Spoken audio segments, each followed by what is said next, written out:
Hey guys, welcome to rose garden. இன்றைக்கி என்னோடய டே in my life பார்க்கலாம்.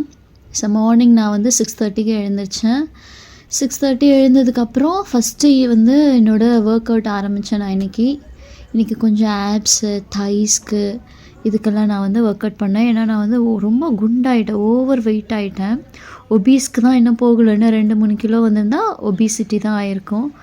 ஸோ அதுக்காக நான் ஒர்க் அவுட் ஸ்டார்ட் பண்ணிட்டேன். பார்த்தா இன்றைக்கி ஜெட்டு ரொம்ப பல வருஷம் கழித்து நான் வந்து இதை பார்க்குறேன். இது வந்து ஆப்ஸ் ஒர்க் அவுட்டு. ஒரு 2-3 வீக்ஸில் நமக்கு நல்ல டிஃப்ரென்ஸ் தெரியும்.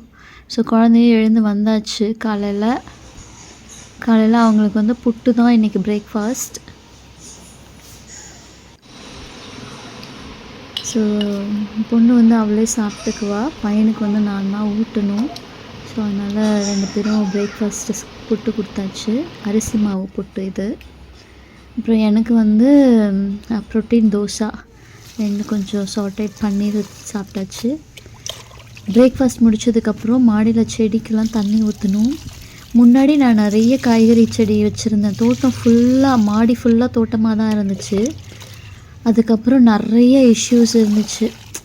பூச்சி, பண்டிஹூட், ஊருக்கு போகும்போது தண்ணி ஊற்ற முடியல, அது மாதிரி நிறைய இஷ்யூஸ் இருந்தது. ஸோ அதனால் நான் வந்து இப்போ வந்து ஒன்லி பூச்செடி, ரோஸ் செடியும் தென் கொஞ்சம் ஜாஸ்மின் அது மட்டும்தான் வச்சுருக்கேன். தென் ஆர்னமெண்டல் பிளான்ட்ஸ் கொஞ்சம் வச்சுருக்கேன்.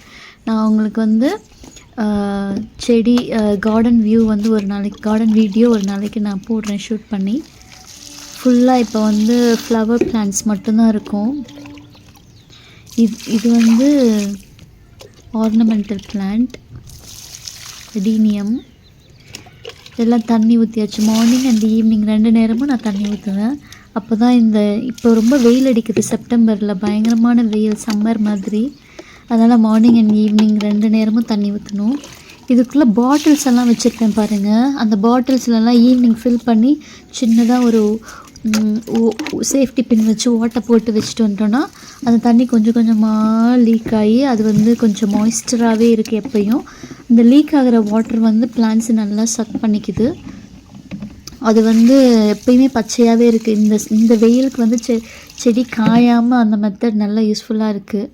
தீரணும் ஸ்கூல்லேருந்து வந்தாச்சு. வந்துட்டு கொஞ்ச நேரம் விளையாடிட்டு லஞ்சு கொடுத்தாச்சு. இன்றைக்கி இதுதான் லஞ்சு. அவருக்கு டெய்லி ஃபிஷ்ஷு கொடுக்கறது தான். சாம்பார், ஃபிஷ் ஃப்ரை அண்டு சுரக்காய் கூட்டு சாப்பிட்டுட்டு தூங்கினதுக்கப்புறம் இது வந்து உளுந்த வடை செய்வோம்ல, அதே மாவுலையே தான் இந்த மாதிரி ஒரு செஞ்சுருக்கேன்.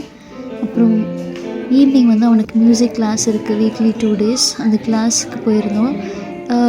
சம்டைம்ஸ் பேரண்ட்ஸை வந்து கிட்ஸ் எப்படி ப்ளே பண்ணுறாங்கங்கிறத பார்க்க சொல்லுவாங்க. ஸோ அது மாதிரி அன்றைக்கி வந்து போயிருந்தேன். தீரனை கிளாஸில் விட்டுட்டு அந்த 1 hour வந்து நான் திருப்பி வீட்டுக்கு போக முடியாது. ஏன்னா போயிட்டு திருப்பி வர மாதிரி இருக்கும் உடனே. அதனால் பக்கத்தில் கிரவுண்ட் இருக்கும். ஈவினிங் இந்த கிரவுண்டில், இது வந்து கவர்மெண்ட் கிரவுண்டு தான். இதில் வந்து இன்டோர் கேம்ஸ், அவுட்டோர் கேம்ஸ் எல்லாமே இருக்கும். இது வந்து ஸ்கேட்டிங் கிரவுண்டு, நான் நின்றுட்டுருக்கிற இடம். இந்த ப்ளூ ஷெட் இருக்குல்ல, அது இன்டோர். இது வந்து பேஸ்கெட் பால், வாலிபால் கோர்ட் எல்லாமே இருக்கும்.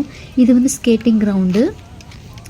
இப்போ வந்து நமக்கு ஹாலிடேஸ் அண்ட் சாட்டர்டே சண்டேஸில் இங்கே க்ரௌட் எக்கச்சக்கமாக இருக்கும். எல்லோரும் வந்து ஸ்கேட்டிங் போர்டு, சைக்கிள், அப்புறம் வந்து kick scooter, normal try cycle, குழந்தைங்கள வச்சுட்டு ட்ராலி, வாக்கிங் போகிறவங்க எல்லாருமே வந்து ஹாலிடேஸ் அண்ட் சாட்டர்டே சண்டேயில் பயங்கர க்ரௌட் இருக்கும். இது வந்து கவர்மெண்ட்டோட கிரவுண்டு. இது வந்து மியூசிக் கிளாஸ் பக்கத்துலேயே இருக்குது, மியூசிக் ஸ்கூல் பக்கத்துலேயே இருக்குது. அதனால் நான் அந்த 1 hour வந்து இப்படி தான் டைம் ஸ்பெண்ட் பண்ணுவேன். ஏதாவது வாங்கணுன்னா வாங்கிட்டு மற்ற டைமெல்லாம் நான் இப்படி தான் ஸ்பெண்ட் பண்ணுவேன். ஒரு 40 minutes இங்கே இருந்தோன்னா திருப்பி இங்கேருந்து அகாடமிக்கு போயிட்டு குழந்தைய கூட்டிகிட்டு திருப்பி வீட்டுக்கு போகிறதுக்கு கரெக்டாக இருக்கும். ஸோ சாப்பிட்டுட்டு படுத்தாச்சு. வீட்டுக்கு வந்து சாப்பிட்டுட்டு படுத்தாச்சு. இப்போ வந்து இன்றைக்கி வந்து என் பொண்ணு கதை சொல்கிறா. எப்பயுமே குழந்தைங்க வந்து அவங்க 2 பேரும் தான் கதை சொல்லுவாங்க. சம்டைம்ஸ் நானும் சொல்லுவேன். அவங்கள தூங்க வைக்கும்போது சிரிக்க வச்சுட்டே தூங்க வைக்கிறது. அப்போ தான் எனக்கும் சந்தோஷமாக இருக்கும், அவங்களுக்கும் சந்தோஷமாக இருக்கும். அவ்வளோதான் guys, my day in my life. Thank you.